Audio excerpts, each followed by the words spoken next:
अगदी कमी वेळामध्ये फक्त तेलामध्ये आणि वाफेवर होणारी याची चवदार खमंग टेस्टी अशी गवारीची भाजी बनवलेली आहे।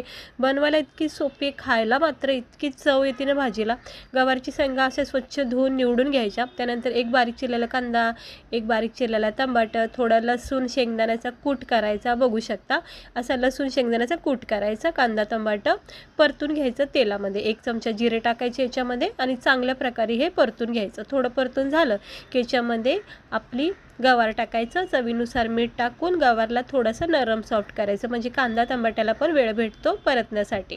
झाकण ठेवायचं आणि थोडं परतून झालं की पुन्हा एकदा असं 1-2 मिनटं वाफेवर ठेवायचं। त्यानंतर मग आपले बेसिक मसाले टाकायचे, लाल तिखट, धना पावडर, गरम मसाला, चवीनुसार मीठ आपण सुरुवातीला टाकले। मग ही गवार चांगली एकजीव करून घ्यायचं, शेंगदाण्याचा कूट 1-2 चमचे टाकायचं आणि मग परत एकदा वाफेवर ठेवायचं। बस वाफेवरच ही भाजी होऊन द्यायची।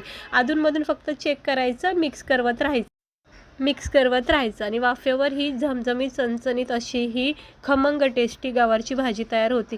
टिफिनला, ऑफिसच्या डब्यासाठी किंवा दुपारच्या जेवणासाठी, रात्रीच्या जेवणासाठी सुक्की भाजी बनवू शकता। अगदी सोप्या पद्धतीने बनली जाणारी रेसिपी आहे। अशीच रेसिपी बघण्यासाठी चॅनल